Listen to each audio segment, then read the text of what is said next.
मेरा नाम कल्पना है। मैं गरीब फैमिली से बिलोंग करती हूँ। मेरा 18 साल का देवर हर रात डॉक्टर का कोट पहनकर अपने कमरे में चला जाता और ख़ुद को कमरे के अंदर बंद कर लिया करता था। कहता कि मैं मरीज़ चेक करने जा रहा हूँ, लेकिन हमारे घर में तो कोई मरीज़ था ही नहीं और वो कोई काम भी नहीं करता था और ना ही उसे पढ़ाई लिखाई में कोई इंटरेस्ट था। यहाँ तक कि वो स्कूल भी नहीं जाता था और सिर्फ 5वीं क्लास तक ही पढ़ा था और वो उसमें भी फेल हो गया था। मुझे अपने देवर की दिमागी हालत पर शक होने लगा था, लेकिन वो तो सुबह होते ही हज़ारों रुपए मेरी सास के हाथ में लाकर दे दिया करता था। मैं बहुत हैरान हुई थी। एक रात में ये सब जानने के लिए उसके कमरे में छुप गई थी। जैसे ही मेरा देवर डॉक्टर का कोट पहनकर आया तो मेरे पैरों तले से ज़मीन निकल गई थी। जब से मेरी शादी हुई थी, मेरे पति की दूसरे शहर में नौकरी लग गई थी। वो ज़्यादातर घर से बाहर ही रहते थे, कभी कभार आ जाया करते थे, लेकिन मेरी शादी को अभी 2 महीने ही हुए थे। मेरे ससुराल में मेरे पति के अलावा उनकी माँ और एक छोटा भाई था। उनका छोटा भाई 18 साल का हो गया था, लेकिन अभी तक मेरी सास ने उसकी शिक्षा पर ध्यान नहीं दिया था।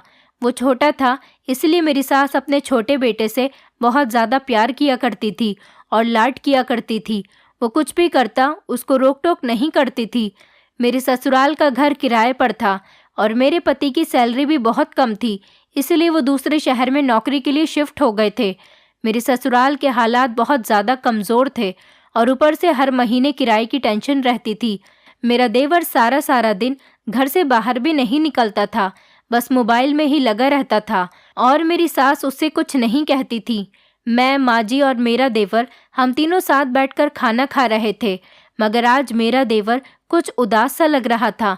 वो बार बार अपने मोबाइल में टाइम देखे जा रहा था और जल्दी जल्दी खाना खा रहा था, ऐसे जैसे उसके लिए कोई बहुत बड़ी इमरजेंसी हो। रात के 9 बजते ही मेरे देवर ने अपना खाना अधूरा छोड़ दिया और उठकर जाने लगा, तो मेरी सास ने उसे आवाज़ देकर रोक लिया और वो पूछने लगी, आशीष बेटा, तुमने ये खाना क्यों छोड़ दिया और तुम इतनी जल्दी में कहाँ जा रहे हो? तो वो कहने लगा, माँ, मैं मरीज़ को चेक करने जा रहा हूँ, 9 बज चुके हैं, अब मुझे जाना ही होगा। इतना कहकर मेरा देवर अपने कमरे में चला गया था। मेरी सास ने मेरी तरफ बड़ी अजीब नज़रों से देखकर पूछा, ये आशीष क्या कह रहा था? मेरी तो समझ से बाहर रहा, कुछ भी समझ में नहीं आया इसने मुझसे जो भी कहा। मैं अपनी सास के कड़े तेवर देखकर डर गई और कहने लगी, माँ जी, मुझे भी इस बारे में कुछ नहीं पता। खैर, मेरी सास अपना खाना फिनिश करने में लग गई थी और कहने लगी, तुमने घर के दरवाजे को अंदर से अच्छे से लॉक कर लिया था ना? मैंने कहा कि माँ जी, मैंने ठीक से लॉक लगा दिया था। मेरी सास ने सर हिला दिया था, क्योंकि जिस मोहल्ले में हम रहते थे वहाँ पर बहुत ज़्यादा चोरियाँ हो रही थी, इसलिए हम घर के दरवाजे को हमेशा अंदर से बंद ही रखते थे और छत के दरवाजे को भी हमेशा लॉक लगा कर रखते थे। और फिर हम 2 औरतें ही तो घर में रहते थे। मेरा देवर तो अभी छोटा था, हमारे घर में कोई बड़ा मर्द नहीं था, इसलिए हम शाम के 6 बजते ही घर के दरवाजे को अंदर से लॉक लगा लिया करते थे। उसके बाद हमारे घर में किसी को आने जाने की परमिशन नहीं होती थी। आज भी ताला लगा हुआ था और आशीष कह रहा था कि वो मरीजों को देखने के लिए जा रहा है। बात तो अजीब ही लग रही थी, क्योंकि इससे पहले उसने कभी ऐसी कोई बात नहीं की थी, मगर हमने आशीष की बातों को सीरियस नहीं लिया था, क्योंकि इस बात का कोई मतलब नहीं बनता था। मैं और मेरी सास एक ही कमरे में सोया करते थे। मुझे अपने अकेले कमरे में डर लगता था, इसलिए मैं अपनी सास को अपने साथ सुला लिया करती थी। मेरा देवर और मेरी सास का एक ही कमरा था। हमारे पूरे घर में 2 ही कमरे थे, एक मेरा और मेरे पति का और दूसरा मेरे देवर और मेरी सास का। सास मेरे कमरे में सोने लगी थी तो मेरा देवर अपने कमरे में अकेला सोता था, लेकिन सारा दिन मेरी सास अपने कमरे में ही गुजारती थी। मेरी सास शुगर की पेशेंट थी, उनकी दवाई उनके कमरे में ही रखी हुई थी। मैं वही लेने के लिए अपने देवर के कमरे की तरफ चली गई थी और ज़ोर ज़ोर से दरवाज़ा बजा रही थी, लेकिन मेरे देवर को तो दरवाज़ा बजने की कोई आवाज़ ही नहीं आ रही थी। मैं चली गई और अपनी सास से शिकायत करने लगी थी। मेरी सास कहने लगी कि चलो आज मैं बिना दवाई खाए ही सो जाती हूँ, सुबह उठकर आशीष की खबर लूँगी। मुझे उम्मीद है कि वो आइंदा ऐसी कोई हरकत नहीं करेगा। मुझे अपने देवर पर बहुत गुस्सा आ रहा था और मैं खामोशी से कमरे में आकर लेट गई थी। मेरी सास अपने बेटे की हर बात को इग्नोर किया करती थी। उन्होंने अपने बेटे को कुछ ज़्यादा ही मुंह पर चढ़ाया हुआ था। बस मुझे हमेशा इसी बात का गुस्सा रहता था। खैर, मैं लेटते ही सो गई थी। सुबह 6 बजे ही मेरी सास ने मुझे पूजा करने के लिए उठा दिया था। उसके बाद हम दोनों ने पूजा की। फिर मैंने चाय बनाई और अपनी सास के पास जाकर बैठ गई। थोड़ी देर के बाद मेरा देवर भी अपने कमरे से बाहर निकल आया था। उसको देखते ही मेरी सास के माथे पर बल पड़ने लगे थे। वो कहने लगी, ये तुम रात में इतनी अजीब अजीब सी बातें क्यों कर रहे थे? और तुम्हारी भाभी तुम्हारे कमरे में मेरी शुगर की दवाई लेने के लिए आई थी। तुमने दरवाज़ा क्यों नहीं खोला? ये सब क्या है? तब मेरे देवर ने अपनी जीन्स की जेब में हाथ डाला और काफ़ी सारे नोट निकालकर मेरी सास के हाथ में थमा दिए थे। मेरी सास कभी उन पैसों को देखती तो कभी आशीष का चेहरा देखने लगती और कहती, आशीष, तुम्हारे पास इतने बहुत सारे पैसे कहाँ से आ गए? आशीष कहने लगा, माँ, मैंने आपको रात बताया तो था कि मैं मरीज का चेकअप करने के लिए गया था। रात भर मेरी वहाँ पर ड्यूटी रही और फिर ये पैसे कमाकर लेकर आया हूँ। मेरी सास आशीष को घूर घूर कर देख रही थी। तभी मैं भी बोल पड़ी, आशीष, ऐसा कैसे मुमकिन हो सकता है? भला हमारे घर में मरीज कहाँ से आ गए?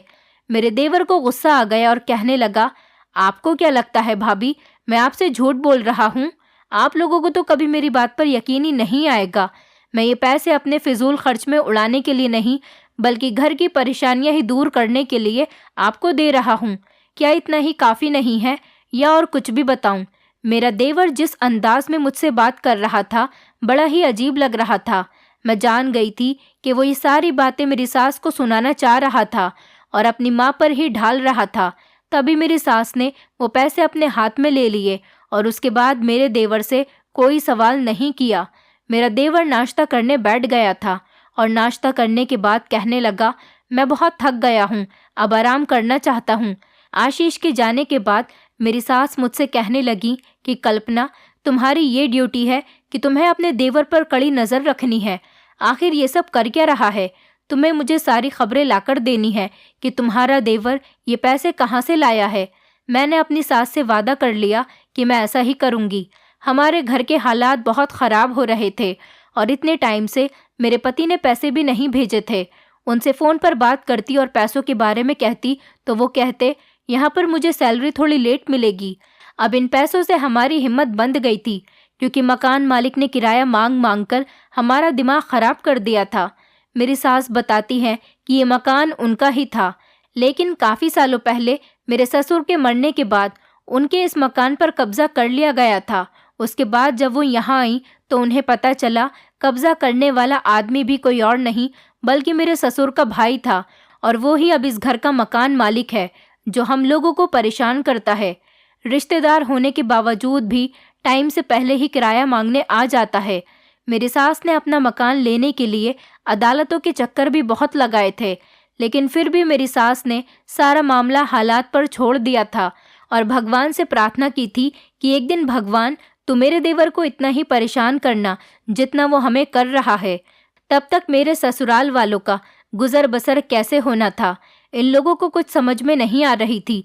इसीलिए मेरे पति दूसरे शहर में नौकरी तलाश करने के लिए चले गए थे। उनकी माँ इस घर में अकेली रह जाती, इसलिए मेरी सास ने अपने बेटे की जल्द से जल्द शादी भी कर दी थी। मेरी सास को अपने देवर से बहुत उम्मीद थी, लेकिन उन्होंने उनकी सारी उम्मीदें तोड़ दी थी। मेरी सास अपने देवर से कहती थी कि अपने मरे हुए भाई का ही ख्याल कर लो, मैं तुम्हारे भाई की विधवा हूँ और ये दोनों मेरे बच्चे तुम्हारे मरे हुए भाई के बेटे हैं। इसका मतलब ये तुम्हारे भी बेटे हुए, लेकिन तुमने मकान हथियाने के चक्कर में सारे रिश्ते नाते भूल गए। मगर उनके देवर के कान पर तो जू तक नहीं रेंगती थी। मेरा देवर भी कोई काम नहीं करता था। मेरी सास को बस सारी उम्मीदें मेरे पति से ही थी। वो अपने छोटे बेटे से किसी काम के लिए नहीं कहती थी। मेरे पति अपनी माँ की इस हरकत से बहुत तंग आ गए थे, क्योंकि अभी उनका एक जवान भाई और घर में मौजूद था। वो चाहते तो थोड़ा बहुत काम करके घर में कुछ पैसे दे सकता है। मेरे पति अपने भाई की इस हरकत से बहुत तंग आ गए थे और अपनी माँ से नाराज़ हो गए थे। यहाँ तक कि उन्होंने दूसरे शहर में जाने के बाद अपनी माँ का फ़ोन तक उठाना बंद कर दिया था। मेरा देवर मेरे पति से हमेशा ज़िद किया करता था कि उसे बाइक चाहिए। मेरे पति के हालात तो ऐसे नहीं थे, लेकिन फिर भी अपने छोटे भाई की ज़िद की खातिर उन्होंने अपनी शादी पर आशीष को बाइक गिफ्ट कर दी थी। मेरा देवर बाइक लेकर सारा दिन घूमता रहता था, लेकिन अपने बड़े भाई के शहर जाने के बाद ही उसने घर से बाहर निकलना बंद कर दिया था। वो कभी कभी ही बहुत ज़रूरी काम के लिए घर से बाहर निकलता था। जब मेरे पति अपनी माँ का फ़ोन नहीं उठाते तो मेरा देवर ही अपनी माँ को तसल्लियाँ दिया करता था। माँ, आप फिक्र मत करो, भैया की जिम्मेदारियाँ मैं बांट लूँगा, आखिर मैं उनका भाई हूँ। अभी तो मैं कुछ नहीं कर सकता, लेकिन जब भी कुछ करूँगा इस घर की सारी परेशानियाँ ख़त्म हो जाएंगी। आप फिक्र मत करो, जब मैं भैया को पैसे कमाकर दिखाऊंगा तो वो आप पर गुस्सा नहीं किया करेंगे और मुझसे भी प्यार करेंगे। मुझे उम्मीद नहीं थी कि मेरा देवर इतना हौसला दिखा सकता है। फिलहाल जो होना था वो हो चुका था। अब मेरे देवर ने जो मेरी सास को पैसे दिए थे, अब उसने मुझे शक में डाल दिया था। मेरा देवर कुछ लेने के लिए घर से बाहर गया हुआ था, इसलिए उसके कमरे का दरवाज़ा भी खुल रहा था। मैंने कमरे में जाकर देखा तो हर चीज़ वैसी की वैसी ही पड़ी हुई थी, क्योंकि मेरी सास देवर के कमरे की सफाई भी नहीं किया करती थी। जैसी चीज़ में छोड़कर जाया करती थी, सामान इस तरह से ही रखा हुआ था। मेरे देवर के कमरे को देखकर ऐसा लग ही नहीं रहा था कि यहाँ पर मरीज भी आते होंगे और उनका चेकअप किया जाता होगा। मेरा देवर अभी तक घर पर वापस नहीं आया था, जबकि मैं उसके कमरे की तलाशी ले रही थी। मैंने एक एक चीज़ को अच्छी तरह से चेक किया था। मेरी सास का कमरा छोटा सा था और उसमें सामान भी बहुत मामूली सा था, जिसमें मेरा देवर सोया करता था। लगभग 20 मिनट में मैं सारे कमरे को अच्छी तरह से चेक कर चुकी थी और मेरे हाथ मेरे देवर का राज भी लग चुका था कि वो ये पैसे कहाँ से लाया होगा। मैं जल्दी से बाहर आई और अपनी सास के पास बैठ गई और उनको चुपके से बताने लगी, माँ जी, मैंने आशीष का सारा कमरा छान मारा है। मुझे पता चल गया है कि आशीष वो सारे पैसे कहाँ से लाया था। मेरी सास बड़ी हैरान हो गई थी और ये जानने के लिए एक्साइटेड थी। कहने लगी, हाँ हाँ जल्दी बताओ क्या बात है। मैं कहने लगी, हमारी शादी पर जो सुनील ने आशीष को बाइक गिफ्ट की थी, उसकी चाबी अपनी जगह पर नहीं है। मेरा देवर पहले से ही अपने दोस्त के घर अपनी बाइक खड़ी करता था, क्योंकि हमारे घर में उसे खड़ी करने की जगह ही नहीं थी। हमारा घर बहुत छोटा था। मैंने अपनी सास से कहा, माँ जी, इसका मतलब ये है कि आशीष ने अपनी बाइक बेच दी है। मुझे ऐसा लगता है कि आशीष ने घर के हालात देखकर अपनी बाइक बेच दी और बहाना बना दिया कि मरीज चेक कर कर आया था। मेरा देवर 5वीं फेल था।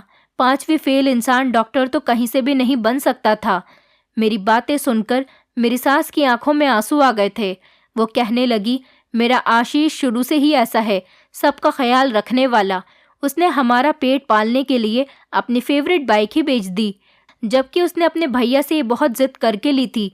मैं हंसकर कहने लगी, माँ जी, आज रात तो आशीष नहीं कहेगा कि वो मरीज का चेकअप करने जा रहा है। सुबह जब वो आपको पैसे लाकर नहीं दे तो आप उससे पैसे मांगना और कहना, क्या हुआ, आज किसी मरीज का चेकअप करके नहीं आए? तुम्हारा सपनों का अस्पताल कहीं खो गया है क्या? मेरी बातें सुनकर मेरी सास ने मुझे डांट दिया था, खबरदार जो तुमने मेरे बेटे की मजाक उड़ाने की कोशिश की। मेरी सास बड़े कड़क बिहेवियर की थी, कभी भी गुस्सा हो जाती थी। फिलहाल मुझे तसल्ली हो गई थी कि आज मेरा देवर मरीज वाला नाटक नहीं करेगा, इसलिए आज भी मैं अपनी सास की दवाई कमरे से लेकर नहीं आई थी। मगर जैसे ही रात के 9 बजे मेरा देवर कहने लगा कि मुझे जाना होगा, मैं मरीज का चेकअप करने के लिए जा रहा हूँ। आज तो उसने डॉक्टर जैसा सफ़ेद कोट भी पहना हुआ था।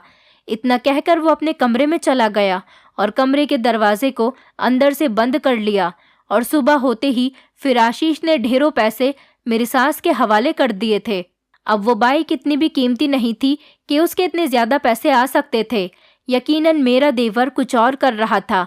मैं 1 मिनट के लिए इस बात को एक्सेप्ट भी कर लेती कि मेरा देवर मरीज को चेक करता है, तो ये बात नामुमकिन थी और मुझे परेशान कर देती थी कि मेरे देवर के कमरे में मरीज आते कहाँ से थे।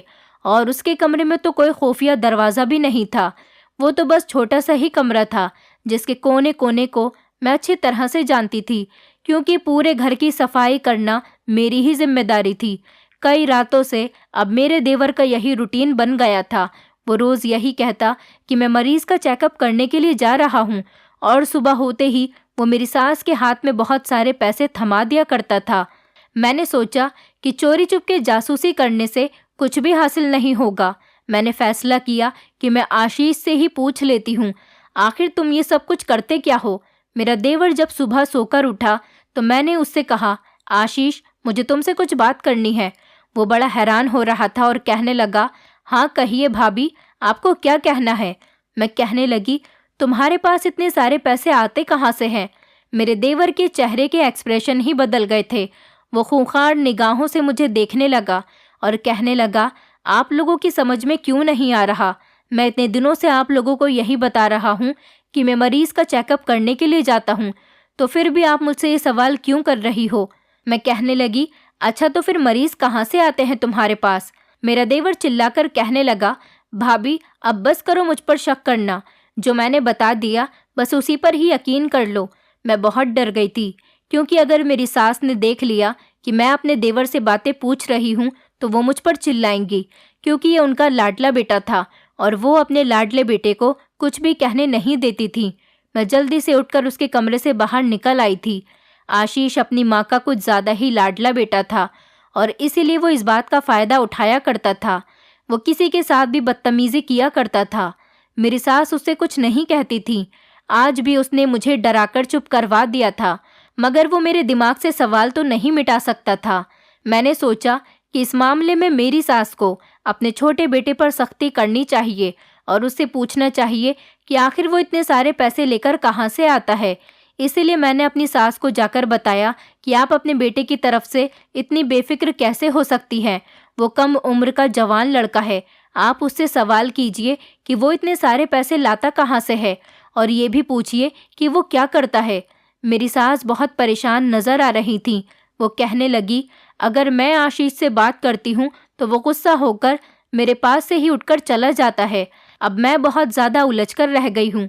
बस हमेशा यही टेंशन रहती है कि कहीं मेरा बेटा किसी गलत संगत में तो नहीं पड़ गया, कहीं कुछ ऐसा तो नहीं कर रहा जिससे हमारी बदनामी हो जाए।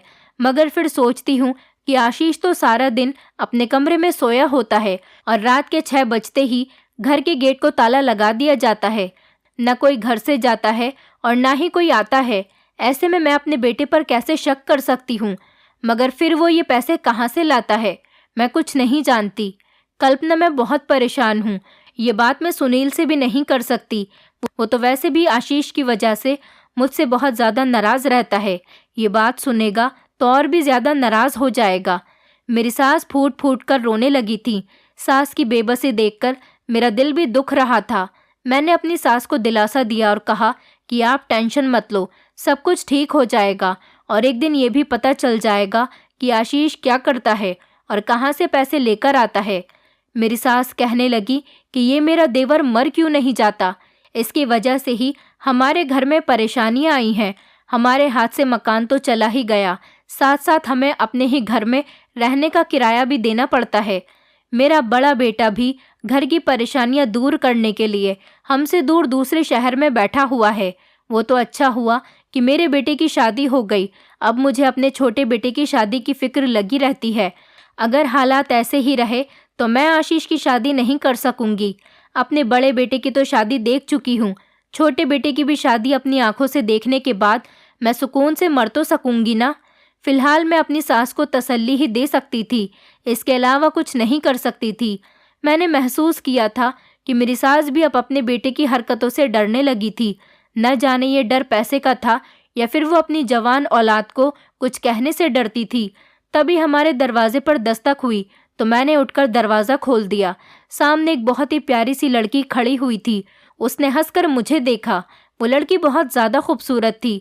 मुझे वो लड़की बहुत पसंद आई थी और मैंने मन में भगवान से यही शिकायत की कि काश मैं भी इतनी खूबसूरत होती। मैं तो बस एक नज़र उस लड़की को देखती ही जा रही थी। तभी अचानक पीछे से मेरी सास की कड़कती हुई आवाज़ आई। वो कहने लगी, बहू, दरवाजे के साथ चिपक कर ही रह गई हो, कौन आया है? मैं घबरा गई थी। तभी वो लड़की भी मुस्कुराने लगी। मैं समझ गई थी कि ये मेरी इंसल्ट के बारे में अच्छी तरह से समझ चुकी है। कभी कभी तो मैं अपनी सास से बहुत परेशान हो जाती थी, कभी तो वो मुझसे बहुत प्यार से बात किया करती थी और कभी मेरी इंसल्ट करने में कोई कमी नहीं छोड़ती थी। फिलहाल मैंने उस लड़की से कहा कि तुम कौन हो, तो वो कहने लगी, मेरा नाम मीनाक्षी है। हम लोग कल ही आपके बराबर वाले घर में शिफ्ट हुए हैं। हमारे घर में पूजा थी, मैं इसीलिए आसपास के घरों में प्रसाद बांट रही थी। तो सोचा आपके घर में भी दे दूं। आप मुझे बर्तन खाली करके दे दीजिए। मैंने उसके हाथ से प्रसाद ले लिया और घर के अंदर जाने लगी। मेरी सास पूछने लगी कि दरवाजे पर इतनी देर क्यों लगा दी, कौन आया था। मेरी सास के शुरू से ही इस घर में बहुत कड़े नियम रहे थे, जिनका मैं हमेशा पालन करती आई थी। मैं कहने लगी, माँ जी, हमारे पड़ोस में नए पड़ोसी रहने के लिए आए हैं। एक जवान लड़की है और वो प्रसाद लेकर आई है। मेरी सास कहने लगी, आजकल कहाँ होते हैं ऐसे लोग जो पड़ोसियों में भी प्रसाद बांटें। तुम भी हमारे घर की आज की पूजा का प्रसाद उनके बर्तन में डालकर दे दो। मैंने अपने घर का प्रसाद उस बर्तन में डाल दिया था। मेरी सास ने मेरे हाथ से उसके बर्तन ले लिए थे। न जाने मुझे क्या हुआ और मैं भी अपनी सास के पीछे पीछे ही चली गई थी। मेरी सास ने मीनाक्षी के सर पर हाथ रखा और कहने लगी, कितनी प्यारी बेटी है। बेटी, तुम अपनी माँ से कहना वो हमारे घर पर ज़रूर आए। मैं भी किसी दिन तुम्हारे घर पर ज़रूर आऊँगी और तुम्हें नए घर की बधाई हो। मीनाक्षी मेरी सास से मुस्कुरा मुस्कुरा कर बातें कर रही थी। मुझे वो लड़की बहुत भली लगी थी। फिर मैं अपनी सास के अंदर आने से पहले ही घर के अंदर लौट आई थी, नहीं तो मेरी सास मुझे ज़रूर डांट लगाती। फिलहाल मुझे उस लड़की के साथ मुलाकात बहुत अच्छी लगी थी, क्योंकि जब से मेरी शादी हुई थी मैं तो किसी से बातें करना ही भूल गई थी। बस हमेशा अपनी सास के साथ ही बातें करती रहती थी। जब से मेरी शादी हुई थी अपने मायके भी नहीं जा पाई थी, जबकि मेरे मायके में मेरी बहुत सारी सहेलियां थीं। लेकिन यहाँ पर आने के बाद तो सिर्फ अपनी सास के अलावा किसी और से बोलने का मौका ही नहीं मिला था। जब से मैं मीनाक्षी से मिली थी अपने देवर की बात को भी भूल चुकी थी। अगले दिन मीनाक्षी की माँ और मीनाक्षी हमारे घर पर आई थी। मीनाक्षी की माँ का बिहेवियर भी बहुत अच्छा लग रहा था। वो कहने लगी कि मीनाक्षी बता रही थी कि आपने अपने घर मुझे बुलाने के लिए कहा था। आज मैं सारी सेटिंग करने के बाद फ्री हुई तो सोचा कि मीनाक्षी के साथ आपके घर का चक्कर लगा आती हूँ। मैंने मीनाक्षी और उसकी माँ के लिए चाय बनाई और नाश्ता भी तैयार कर लिया था। मीनाक्षी की माँ मुझे देखकर बहुत खुश हुई थी। कह रही थी, आपकी बहू तो बहुत सुंदर है, कभी अपनी बहू को हमारे घर पर ज़रूर लेकर आना। मीनाक्षी भी कहने लगी, जी, हम माँ बेटी सारा दिन घर में अकेले रहते हैं। अगर आप हमारे घर पर आती जाती रहोगी तो हमें बड़ा अच्छा लगेगा। मीनाक्षी की माँ ने भी कहा, हाँ बेटी, क्यों ना तुम हमारे घर पर आ जाया करो।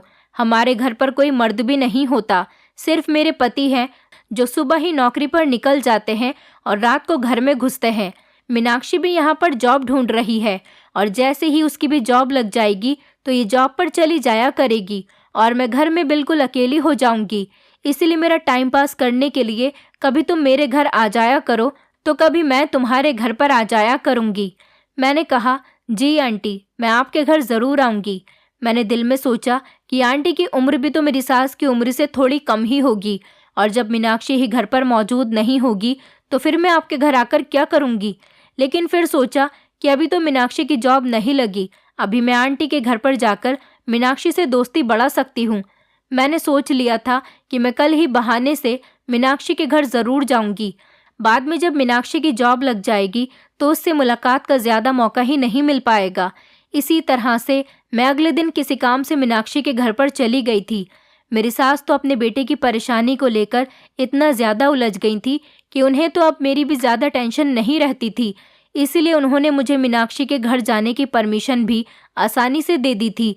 मैंने जैसे ही मीनाक्षी के घर का दरवाज़ा बजाया तो मुझे खुशी हुई थी कि मीनाक्षी ही अपने घर का दरवाज़ा खोलने के लिए आ गई थी और वो मुझे देखकर बहुत खुश हो गई थी और उसने अपनी माँ को आवाज़ लगाई, माँ देखिए हमारे घर पर कौन आया है।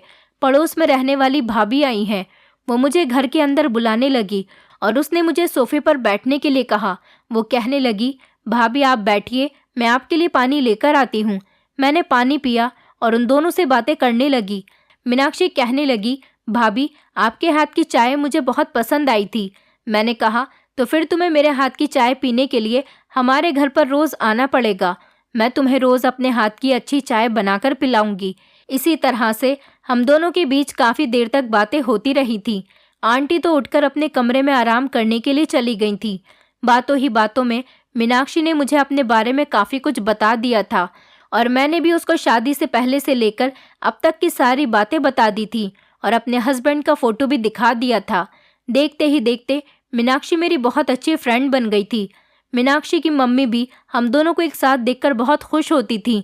हम दोनों एक दूसरे के घर पर खूब आने जाने लगे थे। कुछ दिनों के बाद मीनाक्षी की जॉब भी लग गई थी। मीनाक्षी से मेरी दोस्ती पर मेरी सास को भी कोई दिक्कत नहीं हुई थी, क्योंकि मेरी सास की दोस्ती मीनाक्षी की मम्मी के साथ हो गई थी। वो दोनों आपस में ही टाइम पास किया करती थीं और हम दोनों आपस में एक दूसरे से खूब बातें किया करते थे। अब सुबह से लेकर शाम के टाइम तक मीनाक्षी ऑफिस जाती थी। हैरत की बात तो ये थी, मेरी सास मुझे मीनाक्षी के घर जाने से बिल्कुल नहीं रोकती थी। एक दिन शाम के टाइम पर मीनाक्षी हमारे घर पर आ गई थी, तो वो मुझसे कहने लगी कि ये तुम्हारा देवर बड़ा अजीब है, ये जवान है फिर भी कोई नौकरी नहीं करता, तुम्हें इसको कोई नौकरी करवा देनी चाहिए। दोनों भाई मिलकर घर का बोझ संभालेंगे तो घर के खर्चे में आसानी हो जाएगी। मैंने मीनाक्षी को बता दिया था कि मेरा देवर पागलपन वाली हरकतें करता है। वो रात के 9 बजते ही कहता है कि मैं मरीज को चेक करने के लिए जा रहा हूँ, लेकिन असल में वो अपने कमरे में जाकर खुद को बंद कर लेता है। इसलिए मैंने मीनाक्षी को भी बता दिया था कि वो मरीज को चेक करने के लिए जाता है। मीनाक्षी मेरी बात सुनकर हैरान हुई थी और वो समझ गई थी कि मेरा देवर सच में ही मरीज का चेकअप करने जाता होगा।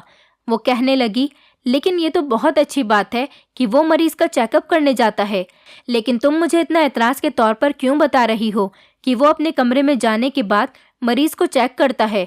शायद कोई मरीज उसके कमरे में बैठा होता होगा। मुझे लगा कि वो कोई काम नहीं करता होगा, लेकिन जिस काम के बारे में तुम बता रही हो ये तो अच्छा काम है। अब वो तुम्हारी सास को पैसे भी ज़्यादा लाकर देता है, तो इसमें कोई दिक्कत वाली बात नहीं। इतनी ही देर में मेरी सास वहाँ पर आ गई थी।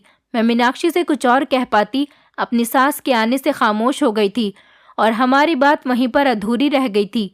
उसके बाद पिछले 2-3 दिन तक मेरी मीनाक्षी के साथ कोई मुलाकात नहीं हुई थी। एक दिन हमारे घर का दरवाज़ा बजा और मैं दरवाज़ा खोलने गई तो मीनाक्षी दरवाजे पर खड़ी हुई थी। वो मुझसे कहने लगी, कल्पना, तुमने मुझसे झूठ क्यों बोला है? तुमने तो कहा था कि तुम्हारा देवर मरीज का चेकअप करता है। मैं तो समझी कि वो डॉक्टर होगा। तुमने मुझसे इतना बड़ा झूठ बोला। मुझे तुमसे इस झूठ की उम्मीद नहीं थी। मैं कहने लगी, मीनाक्षी, तुम क्या कह रही हो? मेरी कुछ भी समझ में नहीं आ रहा था। मीनाक्षी बस अपनी ही बात कहे जा रही थी, मेरी बात सुनने के लिए तैयार ही नहीं थी। न जाने उसे क्या हो गया था। मैंने जब उससे ज़बरदस्ती बात करने की कोशिश की तो वो कहने लगी, बस बस, मुझसे ज़्यादा बात करने की कोशिश मत करो। इतना कहकर वो मेरे घर के दरवाजे से ही वापस लौट गई थी। आज वो बहुत ज़्यादा गुस्से में लग रही थी और उसने पहली बार मुझसे इस तरह से बात की थी। मेरा दिल टूट गया था, क्योंकि मुझे मीनाक्षी के रूप में एक अच्छी फ्रेंड मिल गई थी जिसके साथ मेरा टाइम स्पेंड करना आसान हो गया था। मेरी आंखों में आंसू आ गए थे और मैं घर के अंदर वापस लौट कर आ गई थी। मेरा दिल बहुत बेचैन हो रहा था। मैं मीनाक्षी की बेरुखी बर्दाश्त नहीं कर सकती थी। मैं अपने कमरे में जाकर रो रही थी और जब मेरे दिल का बोझ हल्का हुआ तो मेरे दिमाग में मीनाक्षी की बातें घूमने लगी थीं। आखिरकार उसने मेरे देवर के बारे में ऐसा क्यों कहा था? क्या वो सच्चाई जानती है कि मेरा देवर क्या करता है? अभी तक तो उसके रूटीन से मैं और मेरी सास बेखबर थे, मगर फिर ये कैसे मुमकिन था कि मीनाक्षी को हमारे घर से अलग रहकर भी हमारे घर की सारी बातों की खबर थी। अब मैंने सोच लिया था कि मैं आशीष के रास्ते पर्दा ही उठाकर रहूंगी। अब बस बहुत हो गया था। मैं ये सब अकेले तो नहीं कर सकती थी। मुझे इस काम में अपनी सास की ज़रूरत थी, क्योंकि वही एक ऐसी थी जो हमारे घर में रहती थी और जो मेरा साथ दे सकती थी। मैंने अपनी सास से कहा कि आज मैं आशीष के बारे में सच्चाई जानने के लिए रात होने से पहले ही उसके कमरे में छुप जाऊंगी। जब आशीष मेरे बारे में पूछे तो कह देना कि वो मीनाक्षी के घर गई हुई है। मैं आज हर हाल में आशीष का राज जानकर ही रहूंगी। मेरी सास को भी इस बात पर कोई एतराज़ नहीं था, इसलिए वो कहने लगी कि हाँ ठीक है, मैं तुम्हारे साथ हूँ। जैसे ही शाम हुई, मेरी सास ने बहाने से मेरे देवर को किसी काम के लिए घर से बाहर भेज दिया था। उसके जाते ही मैं उसके कमरे में अलमारी के पीछे छुप गई थी। आशीष तो 9 बजे के बाद ही अपने कमरे में आया था। मैं आज बहुत ज़्यादा घबराई हुई थी और न जाने मेरे देवर का कौन सा राज मेरे सामने आने वाला था।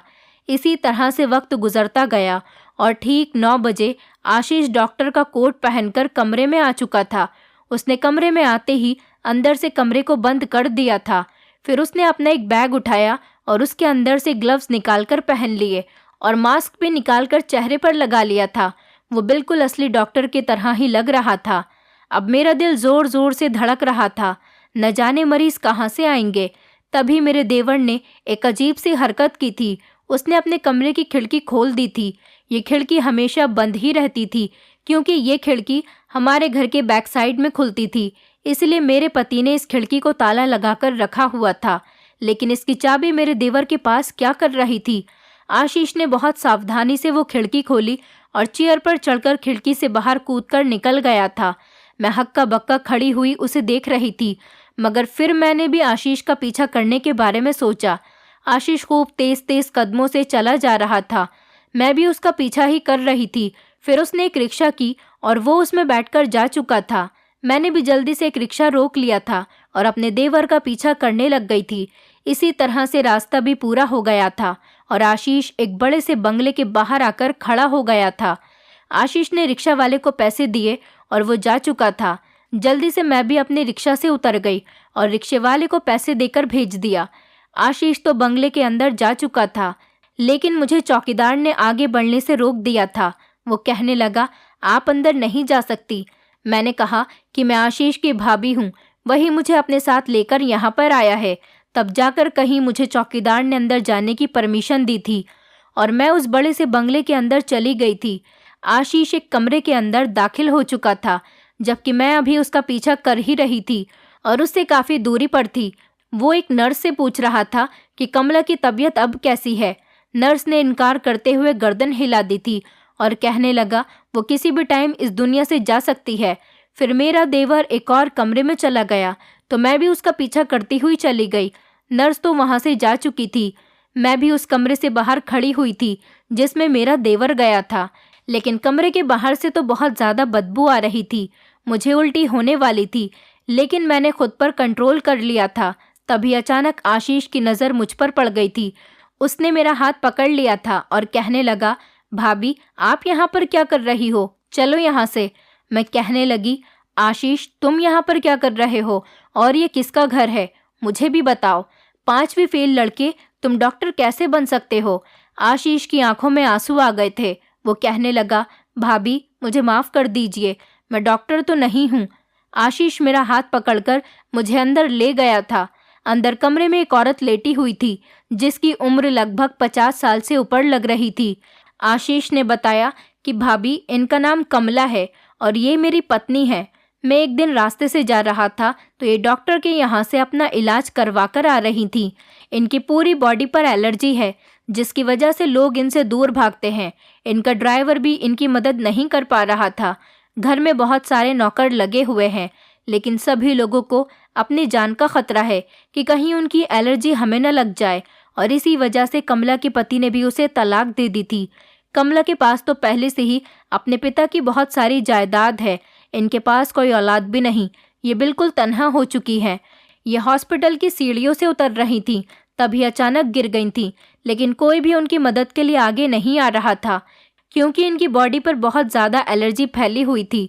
मुझे ये बात पता नहीं थी और मैं सीधा जाकर कमला की मदद करने की कोशिश करने लगा। मेरी ये बात कमला को बहुत पसंद आई थी। कमला ने मुझे अपने घर का एड्रेस दे दिया था। मैं जब एक दिन उनके घर पर आया तो इन्होंने मुझे बताया कि मुझे एक जानलेवा बीमारी है। ये बहुत ख़तरनाक एलर्जी है और मेरे ज़ख्मों में से बदबू भी आती है, जिसकी वजह से लोग मेरे करीब आने से डरते हैं कि कहीं ये बीमारी उनको न लग जाए। वो बुरी तरह से रो रही थी और मुझे अपनी कहानी बता रही थी। मुझे उन पर बहुत तरस आ रहा था। उन्होंने मुझे बताया कि मेरी इस बीमारी की वजह से मेरे सारे अपने मुझसे दूर हो गए। कोई भी ऐसा नहीं है जो मेरे साथ टाइम स्पेंड कर सके, मेरे साथ बातें कर सके। जो दिन मेरी ज़िंदगी के रह गए हैं वो हंसी खुशी कटवा सके। मेरे पास बहुत दौलत है, लेकिन इस टाइम ये दौलत भी काम नहीं आ रही। तभी मैंने सोचा कि अगर मैं कमला का ख्याल रखने लगूंगा तो मुझे अच्छे खासे पैसे मिलने लगेंगे। जब मैंने कमला को ये बात बताई तो उसने कहा कि क्या तुम मुझसे शादी कर सकते हो? अगर तुमने मुझसे शादी कर ली तो मेरे मरने के बाद मैं अपनी सारी जायदाद तुम्हारे नाम कर दूंगी। तुम्हारा काम सिर्फ इतना होगा कि तुम रात के टाइम पर मेरे पास बैठकर मुझसे बातें किया करो। दिन तो मैं किसी भी तरह गुजार लेती हूँ, लेकिन रात गुजारनी बहुत भारी हो जाती है। मैं कमला की बात को मान गया था, इसलिए मैंने कमला के बारे में किसी को नहीं बताया था। अगर मैं माँ को इस बारे में बताता तो माँ कमला की बीमारी के बारे में सुनकर कभी भी मुझे उसके करीब नहीं जाने देती। लेकिन आज घर के हालात की वजह से भैया भी हमसे दूर रहकर पैसे कमा रहे हैं। मैंने सोचा कि अगर मैं ये काम कर लूँगा तो हमारे घर के हालात भी ठीक हो जाएंगे, क्योंकि हमें पैसे की बहुत सख्त ज़रूरत है। इसी तरह से मेरा काम भी हो जाएगा और कमला का भी काम हो जाएगा। मैं मान गया था और मैंने कमला से शादी कर ली। दिन के टाइम पर ये नर्स कमला का ख्याल रखती है और रात के टाइम पर मैं यहाँ पर आ जाता हूँ। कमला ने शादी के बाद अपना क्रेडिट कार्ड मुझे दे दिया था। सुबह को घर जाते टाइम पर मैं एटीएम से पैसे निकलवा कर ले आता था ताकि माँ को घर के खर्चे के लिए पैसे दे सकूं। मैं आशीष की बातें सुनकर दंग रह गई थी। इसका मतलब कि आशीष ने 18 साल के होते हुए एक 50 साल की बीमार औरत से शादी कर ली थी। मैंने आशीष से पूछा, क्या ये बीमारी तुम्हें तो नहीं लग गई? वो हंसकर कहने लगा, भाभी अगर लग गई तो क्या होगा, मैं मर जाऊंगा, मगर आपकी भैया की और मेरी माँ की ज़िंदगी तो आसान हो जाएगी और आप लोगों की ज़िंदगी को आसान करके ही तो मरूंगा। आशीष कहने लगा, अच्छा भाभी अब मुझे कमला के पास जाने दो। जब वो अपनी पत्नी के कमरे में चला गया तो उसे पता चला कि उसकी पत्नी तो मर चुकी है। सुबह होते ही मेरे देवर ने उसके अंतिम संस्कार का इंतज़ाम करवा दिया था, लेकिन अपने वादे के मुताबिक कमला ने अपनी सारी जायदाद मेरे देवर के नाम पर कर दी थी। मैंने अपनी सास को भी सारी बात बता दी थी। मेरी सास ये सुनकर फूट फूट कर रो रही थी। उन्हें आशीष की बहुत फिक्र हो रही थी। खैर कुछ दिन गुजरे तो आशीष मुझसे कहने लगा, भाभी आपको एक बात बताऊं? मैं बोली, हाँ कहो। तो वो कहने लगा, भाभी आपकी जो दोस्त है मीनाक्षी। मैंने कहा, हाँ उसकी मेरी तुम्हारी वजह से लड़ाई हो गई है। न जाने वो मेरे बारे में क्या क्या सोच रही थी और इतनी सारी बातें मुझे सुनाकर खुद ही मुझसे नाराज़ होकर बैठ गई। आशीष कहने लगा, भाभी पहले मेरी बात तो सुन लो, मैं आपको उसके बारे में ही बताने वाला हूँ। मैं बोली, हाँ कहो, क्या कहना चाहते हो? तो वो कहने लगा, जब मैं हर रात खिड़की से जाता था तो आपकी दोस्त मुझे देख लिया करती थी। फिर वो काफ़ी देर तक अपनी खिड़की में खड़ी हुई मेरा इंतज़ार करती रहती थी। मैं समझ गया था कि आपकी दोस्त आपको एक न एक दिन मेरी सारी बात बता देगी। मैं इस बारे में आपको बताने ही वाला था, लेकिन आपने खुद ही सच्चाई का पता लगा लिया। मैं बोली, हाँ मैंने उससे कहा था कि तुम डॉक्टर हो और मरीज़ का चेकअप करते हो, लेकिन जब रात को वो तुम्हें चोरों की तरह ऐसे भागते हुए देखती होगी तो उसने सोचा होगा कि मैंने उससे झूठ बोला है और उसको लगा होगा कि तुम डॉक्टर नहीं बल्कि कोई चोर हो। तभी तो वो उस दिन मुझसे इतने गुस्से में बात कर रही थी। हमारे घर के हालात तो बहुत ज़्यादा बेहतर हो गए थे। मेरे पति भी दूसरे शहर से घर वापस लौट आए थे और हम लोगों ने वो घर छोड़ दिया था जो मेरी सास के देवर का था, और हम कमला के बंगले में ही रहने के लिए आ गए थे, क्योंकि कमला मेरे देवर के नाम अपनी सारी जायदाद कर चुकी थी। और इसी तरह से मेरा 18 साल का देवर आज लखपति बन गया था। उसके नाम लाखों की जायदाद हो गई थी। मेरे पति और देवर ने एक साथ बिजनेस सेट कर लिया था। हमारे वहाँ से जाने के बाद मीनाक्षी भी बंगले पर मुझसे मिलने के लिए आई थी और उसने मुझसे उस दिन के लिए भी माफ़ी मांगी थी। उसने मुझसे कहा कि मुझे माफ़ कर दो कल्पना, मुझे लगा तुमने अपने देवर की साइड ली और तुमने मुझे अपने देवर के बारे में डॉक्टर का बताकर झूठ बोला, जबकि मैं तो उसे चोर समझ बैठी थी कि वो रात के अंधेरे में खिड़की से कूदकर कहाँ जाता था। फिलहाल मेरी और मीनाक्षी की दोस्ती पहले की तरह नॉर्मल हो गई थी और हमारे घर के हालात भी बहुत अच्छे हो गए थे। मेरे पति वापस हमेशा हमेशा के लिए मेरे पास लौटकर आ गए थे और अब हम अपने घर में बहुत ज़्यादा खुश हैं। दोस्तों उम्मीद करती हूँ आपको हमारी कहानी पसंद आई होगी। कहानी पसंद आई है तो वीडियो को लाइक करें, चैनल पर नए हैं तो चैनल को सब्सक्राइब करें और हाँ, नोटिफिकेशन बेल को ज़रूर दबाएं ताकि अगली अपडेट सबसे पहले आपको मिले।